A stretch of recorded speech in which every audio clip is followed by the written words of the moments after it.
उत्तर प्रदेश विधानसभा चुनाव के 7वें चरण में भी बाहुबली और धनबली प्रत्याशियों का बोलबाला है। एडीआर रिपोर्ट के मुताबिक 7वें चरण में भी तमाम सियासी दलों ने बढ़ चढ़कर ऐसे प्रत्याशियों को पार्टी का टिकट थमाया है जिन पर गंभीर मुकदमे दर्ज हैं। इनमें सत्ता पर काबिज भाजपा सहित सपा, बसपा, कांग्रेस और आप भी शामिल है। 7वें चरण में 28% ऐसे प्रत्याशियों को टिकट मिला है जिनके ऊपर आपराधिक मुकदमे दर्ज हैं, जबकि 22% प्रत्याशी ऐसे हैं जिन पर गंभीर मुकदमे दर्ज हैं। एडीआर की रिपोर्ट के मुताबिक अंतिम चरण में अपनी किस्मत आजमा रहे 607 उम्मीदवारों में 28% यानी कि 170 प्रत्याशियों पर आपराधिक मामले दर्ज किए गए हैं। 131 प्रत्याशियों पर हत्या, लूट, बलवा, डकैती जैसे गंभीर धाराओं में केस दर्ज हैं।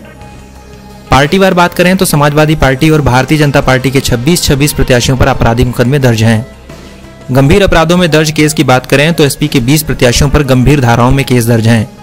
बीजेपी के 19, बीएसपी के 13, कांग्रेस के 12 और आम आदमी पार्टी के 7 उम्मीदवारों पर गंभीर आपराधिक मामले दर्ज हैं। 7वें चरण में अगर सबसे दागी उम्मीदवारों की बात करें तो प्रगतिशील मानव समाज पार्टी से भदोही ज्ञानपुर सीट से चुनाव लड़ रहे विजय मिश्रा सबसे ऊपर हैं। विजय मिश्रा पर 24 केस दर्ज हैं। गाजीपुर के बीएसपी प्रत्याशी राजकुमार सिंह गौतम पर 11 मामले दर्ज हैं और कांग्रेस के पिंडरा विधानसभा से प्रत्याशी अजय राय पर 17 मामले दर्ज हैं।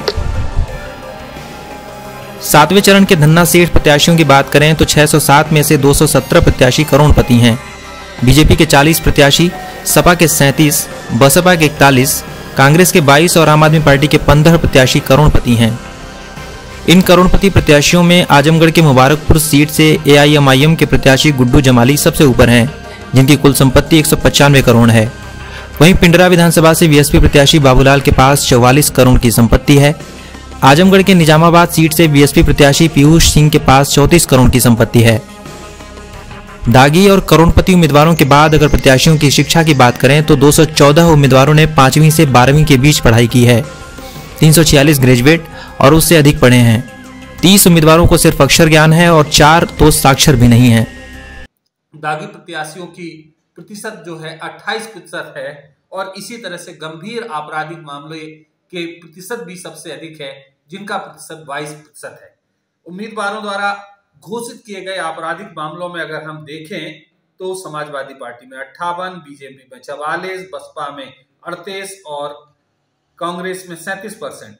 इसी तरह से अगर हम देखें तो गंभीर आपराधिक मामलों में दलवार अगर स्थिति देखें तो 44%, समाजवादी पार्टी में 40%, बीजेपी में, इसी बसपा में 25%, तो कांग्रेस में 22%। तो इसी तरह से सब जगह राजनीतिक दलों के द्वारा इस चरण में भी सर्वाधिक धनबली और बाहुबलियों के प्रति ज्यादा मोह दिखाया गया है और उनको अपनी पार्टी के सिंबल पर चुनाव के मैदान में उतारा गया है। सारे राजनीतिक दलों के जो प्रत्याशी हैं उनमें अच्छी खासी संख्या धनबली और बाहुबली प्रत्याशियों की है। निश्चित तौर से मैं ये मानता हूं कि जैसे जैसे चरण यूपी में बढ़ते गए, इन चरणों के साथ ही हमारे अपराधी का प्रतिशत बढ़ता चला गया और अपराध के प्रतिशत बढ़ने के सापेक्ष हमने जो एक विश्लेषण किया है, उस विश्लेषण के आधार पर जो तस्वीर निकल कर आई है कि 2017 और 2022 के बीच में जब हम तुलनात्मक अध्ययन करते हैं तो अपराधियों के जो प्रतिशत है उसमें 8% की बढ़ोतरी देखने को मिली। इसी तरह से धनबलियों में 9% की बढ़ोतरी देखने को मिली। निश्चित तौर से ये एक बहुत ही चिंतनीय विषय है कि जैसे जैसे तमाम सारे उपाय किए जा रहे हैं कि राजनीति में स्वच्छ छवि के लोग आए और दागी प्रत्याशी ना आए, उसके लिए माननीय सर्वोच्च न्यायालय ने अपने स्तर से कई अहम फैसले लिए हैं। देश का सबसे बड़ा सूबा सुना रहा है अपना फैसला।